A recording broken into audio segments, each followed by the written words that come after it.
think, in a very haphazard fashion. And you have so many problems with this administration.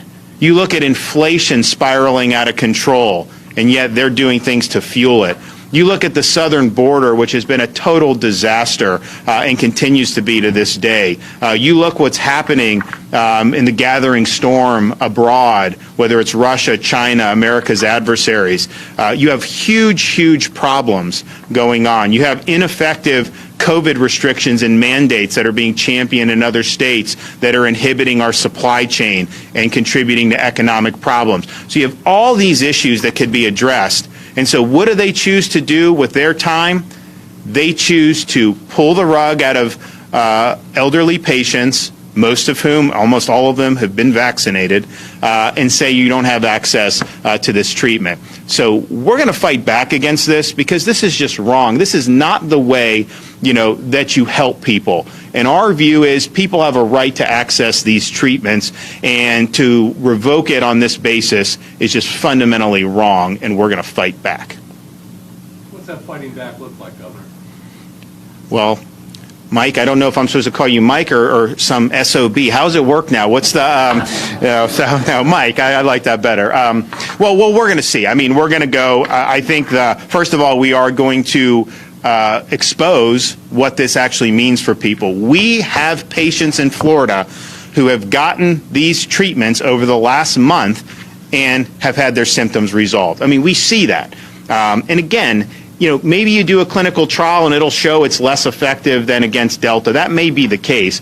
But we have patients who have benefited. That's just a fact. And so if there's a chance to benefit, particularly for these high-risk people, when do it. So we're going to be able to let them tell their story. We also have people all of a sudden, they're getting text messages saying your treatment's canceled. And what does that mean for them? What are they supposed to do now? So you're taking away treatment, which is something that's very, very important. But then just think of the angst that adds on to somebody. They think they're going to be able to go in and do it. And first of all, these appointments are hard to get because they cut our supply in the first place. They had months and months to prepare for a winter wave. And I think they tried to tell themselves that over the summer, when you have Sunbelt has their high COVID season, that it was just because they're a bunch of backwards yokels and everything like that. First of all, it's not true. We've always had higher vax rate than the nation as a whole. And you have places like Israel now that are on their fourth shot, and they are setting world records for infections. And so clearly you have to have a more holistic approach to this, and treatment's an important part. But they had months and months and months to stockpile this,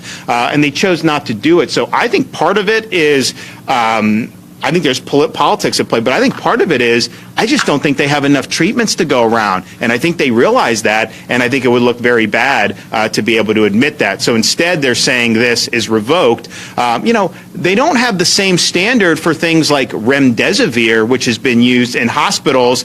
I don't think the data on that has been very promising at all, and yet you don't see them revoking EUA on that. You don't see them revoking EUA on other things. I mean, normally, these things all went through clinical trials. Normally, you would have to have some serious clinical data to do it, and they'll say, well, it's a new variant. Well, the vaccines were created for an old variant too. So this is something that is clearly they're going above and beyond to be able to deny access to people. And again, we just think that that's